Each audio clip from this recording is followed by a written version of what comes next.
S.T.E.E.L, like steel, iron, steel, S.T.E.E.L. And I say, hey, I'm a steel worker and I work in the steel plant. What does that mean? Stir, train, equip, empower, launch.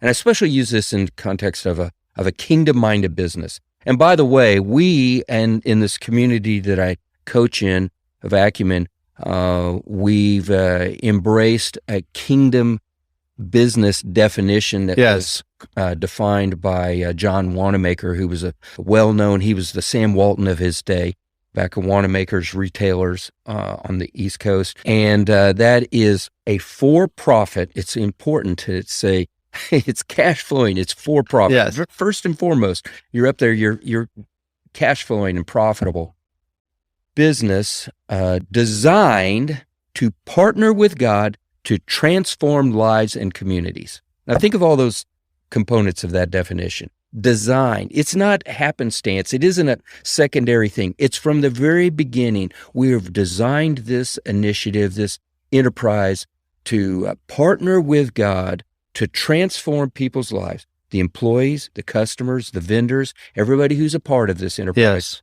And it's also going to transform communities. Yes. So we go out there praying that we have a successful endeavor, and it's going to bring not just prosperity and productivity and all the blessings of God within that organization, but it's going to spill over and cascade out into the community itself. So kingdom-minded business, I go back to this steel plant as steel worker. Stir, train, equip, empower, launch. So that's a matter of attracting people, stirring them, yes, to come in, want to do what I just described as a kingdom-minded business of transforming, partnering with God, and so on. And so then you come in, stir, train people how to do it.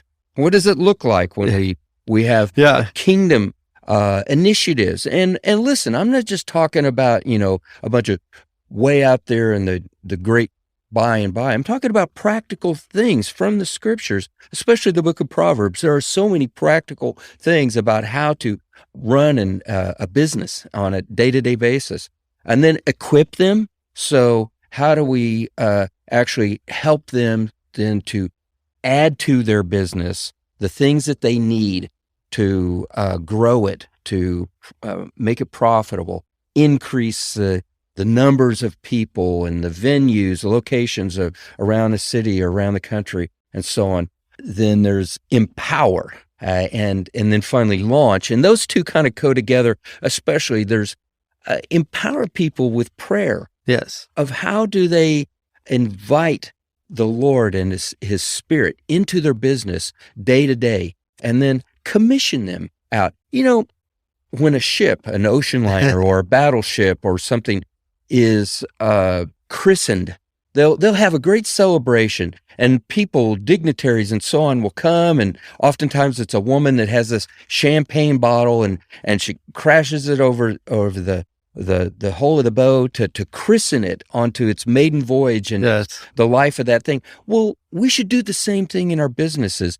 I mean, thank God for people who are called to foreign missions and the churches that commission them out into that calling. But there should be just as much earnestness to call together those who are launching businesses, whether it's right down the street or it's across the globe, and commissioning them, launching them into their purpose and their destiny, and praying over them. So those are all the different aspects of steel, and I'm a steel worker and going out there in the steel plant, and it's all related to remodeling a business and launching it in a kingdom way.